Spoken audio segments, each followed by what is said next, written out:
Star Bharat पर telecast होने वाला टीवी सीरियल राधा कृष्ण की कहानी में आज रात दिखाया जाएगा कि श्री कृष्ण मिलने जाते हैं भटकेश्वर महाराज से, लेकिन उनकी रक्षा कर रहे होते हैं नागराज वासुकी और जो उन्हें रोकने की कोशिश करते हैं।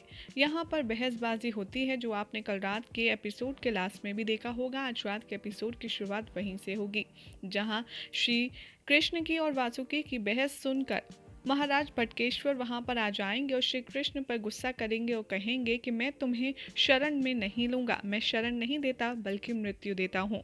ये सुनकर श्री कृष्ण हाथ जोड़कर उनके आगे नतमस्तक हो जाएंगे और कहेंगे कि जैसे आपकी इच्छा महादेव, परंतु मेरी एक अंतिम इच्छा तो आप पूर्ण कर सकते हैं ना। तो हटकेश्वर महाराज कहते हैं कि ठीक है, बताओ तुम्हारी अंतिम इच्छा क्या है। तो श्री कृष्ण यहाँ पर कहेंगे कि मेरी एक सखी है राधा, वो बहुत ही स्वादिष्ट खीर बनाती है। उसने मुझे यहाँ आने से पहले मेरे साथ कुछ खीर भेजी थी। अगर आप भी उसे थोड़ा सा चख ले तो मैं सकुशल अपनी अंतिम यात्रा के लिए सज्ज हो जाऊंगा। महादेव कहते हैं कि मैं एक सन्यासी हूँ और सन्यासी पका हुआ भोजन नहीं खाते, इसीलिए मैं इसे स्वीकार नहीं कर सकता।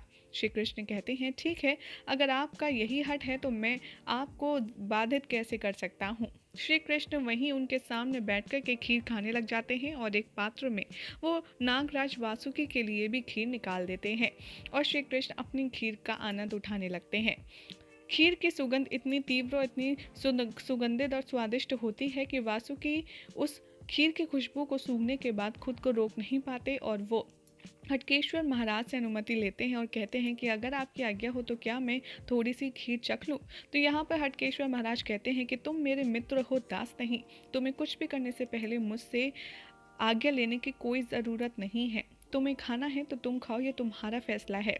वासुकी जी खीर पर टूट पड़ते हैं और उन्हें खीर इतनी ज़्यादा पसंद आती है कि वो श्री कृष्ण से कहते हैं कि श्री कृष्ण, क्या मुझे थोड़ी और खीर मिल सकती है। ये देखकर श्री कृष्ण अपने हिस्से की खीर भी उन्हें दे देते हैं और खीर खाने के बाद वासुकी जी बहुत ही अच्छी तरीके से तृप्त हो जाते हैं। उसके पश्चात आप देखेंगे कि श्री कृष्ण और वासुकी की मित्रता हो जाती है, जिसके पश्चात महाराज हटकेश्वर अपने ध्यान गृह में जाकर वहां ध्यान लगाने के लिए बैठ जाते हैं। उन्हें जाता देख श्री कृष्ण परेशान होते हैं और कहते हैं कि मित्र वासुकी, ये क्या। हटकेश्वर महाराज तो बिना मेरे सवालों का जवाब दिए और बिना मुझे अनुमति दिए ही चले गए।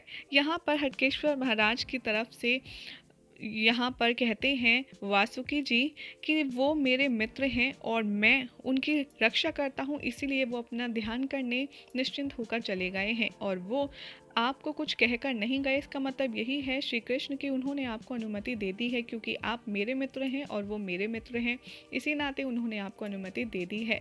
दोनों यहाँ पर काफ़ी बातचीत करते हैं और दोनों में दोस्ती भी काफ़ी घनिष्ठ हो जाती है, जिसके पश्चात वासुकी जी एक दरवाज़ा दिखाते हुए कहते हैं कि श्री कृष्ण, आप शीघ्र अतिशीघ्र यहाँ वितल लोक से निकल जाइए, क्योंकि अगर महादेव का कभी भी विकराल रूप जाग सकता है और अगर उनका विकराल रूप जाग गया तो कोई भी उन्हें रोक नहीं सकता। श्री कृष्ण भी ऐसा ही करते हैं और वहाँ के सभी नागों को और वासुकी जी और हटकेश्वर महाराज को प्रणाम करके वो उस द्वार के जरिए अगले लोक में पहुंच जाते हैं। वितल से निकलकर यहाँ पर श्री कृष्ण एक नए असुर लोक में आ जाएंगे और जहाँ पहुँचते ही असुर उनके ऊपर बुरी तरह से प्रहार करना शुरू कर देंगे। उधर आप देखेंगे कि श्री कृष्ण फिर से बांसुरी बजाएंगे और श्री राधा यहाँ पर कृष्ण की मदद करने के लिए आ जाती हैं और यहाँ पर आप देखेंगे कि राधा के साथ साथ इस बार अर्धनारेश्वर रूप में कृष्णेश्वर भी यहाँ पर प्रकट हो जाएंगे और श्री कृष्ण में समाहित हो जाएंगे और जैसे ही इन सब का मिलन होगा श्री कृष्ण में, उनके ऊपर से एक ऐसी तीव्र रोशनी आएगी जिसे आने के बाद में सारे जो असुर होते हैं वो अपने आप नष्ट हो जाएंगे।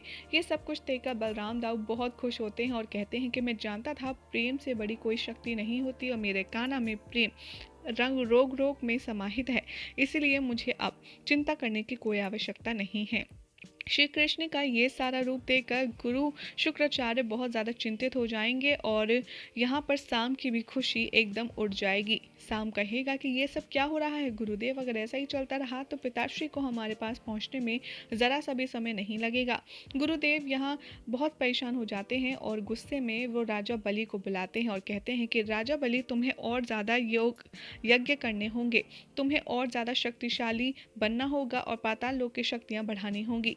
महाराजा बलि कहते हैं कि किंतु मैं तो बहुत सारे ऑलरेडी योग कर चुका हूँ, अब मैं और ज़्यादा यज्ञ क्यों करूँ। तो यहाँ पर कहते हैं गुरु शुक्राचार्य, तुम्हारी जो इंद्र के साथ लड़ाई हुई थी उसमें तुमने सारे शक्तिशाली यज्ञ गवा दिए हैं, इसलिए तुम्हें और शक्तिशाली होने के लिए यज्ञ करना होगा। यहाँ पर बलि कहते हैं कि इसके लिए तो मुझे फिर पृथ्वी लोक पर जाना होगा, क्योंकि यहाँ तो मुझे कोई भी ऋषि नहीं मिलेगा जो मुझे यज्ञ करवा सके। तो गुरु शुक्राचार्य उस पर चिल्लाते हैं और कहते हैं कि नहीं, मैं तुम्हें इस समय पृथ्वी लोक पर जाने की अनुमति नहीं दे सकता, तुम्हारा यज्ञ मैं यहीं करवाऊंगा और मैं करवाऊंगा, लेकिन ध्यान रहे कि उससे पहले कृष्ण हमारे पास नहीं पहुंचना चाहिए। जैसे ही श्री कृष्ण एक के बाद एक अगले लोक में पहुंचते हैं, वहां पर फाइनली पहुंच जाते हैं वो उस लोक में जहां सब कुछ उल्टा दिखता है। फिर श्री कृष्ण अपने आप को सीधा करते हैं और सारी चीज़ें देखते हैं।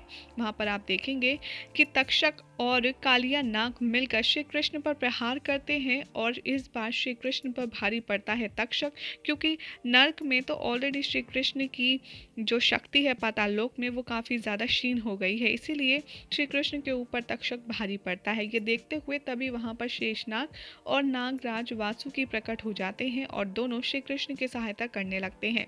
बातों ही बातों में नागराज वासुकी बताते हैं कि श्री कृष्ण इन दोनों नागों की, तक्षक की और कालिया नाग की जो शक्तियाँ हैं वो हमसे अधिक हो गई हैं, क्योंकि ताल लोक में इन्होंने बहुत ही अधिक यज्ञ करे हैं, इसलिए हमसे ज़्यादा शक्तिशाली हैं, हम ज़्यादा देर तक इन्हें नहीं रोक पाएंगे।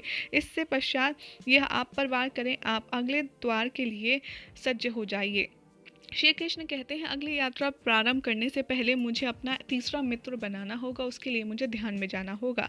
मैं काम करता हूँ, जब तक आप इन दोनों को रोकते हैं मैं ध्यान लगाने की कोशिश करता हूँ। और श्री कृष्ण ध्यान पर बैठ जाते हैं और यही हो जाएगा आज रात के एपिसोड का एंड, जिसके बाद कल क्या दिखाया जाएगा आपको बताएंगे अपनी नेक्स्ट रिपोर्ट में।